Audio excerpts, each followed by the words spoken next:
de sorte que quand on finit l'année 2023, qu'il n'y ait plus de dettes de 2022. Il n'y a que des dettes de 2023. On a essayé, mais il y avait de grandes entreprises toujours qui avaient des dettes de 2022 qu'on n'a pas pu payer.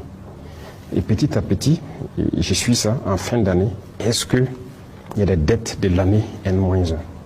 Donc quand je prends 2025, en décembre 2025, il n'y avait aucune dette de l'année N-1. Au contraire, j'ai dit de prioriser les entreprises qui n'ont pas trop de grosses factures.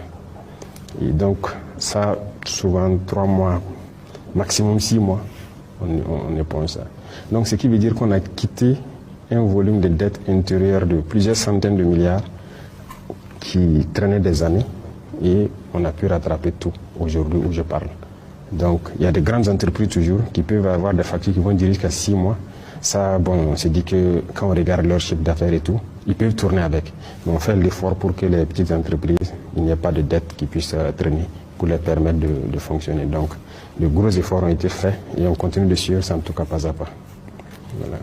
Alors, Excellence, l'énergie joue quand même un grand rôle dans le développement industriel. Cette année, on constate qu'il y a plus de délestage par rapport à l'année passée. Alors, des gens se posent la question de savoir qu'est-ce qui est fait pour mettre fin à cette situation.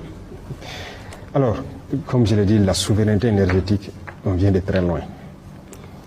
Il y a beaucoup de choses qui sont faites. Mais regardez, on a lancé plusieurs projets cette année. Et nous, on espérait avoir tous nos groupes électrogènes avant janvier. Hein. Mais si vous avez constaté, il y a des groupes qui sont rentrés à même. Vous voyez, c'est les gros engins qu'ils transportent sur les longs ports-chars et trucs. Vous suivez souvent quand ça rentre. C'est pratiquement au pas d'un an que ça évolue. Pour quitter le port, même pour arriver à Ouagadougou, vous avez au minimum 1 mois. Ça avance à un rythme très lent. Malheureusement, c'est venu en retard. Il y a des groupes même qui sont toujours au port, qu'on n'a pas pu encore faire rentrer. Donc, même ceux qui sont rentrés aussi en février et mars, là, je ne vais pas vous mentir, on ne peut pas tout monter en si peu de temps.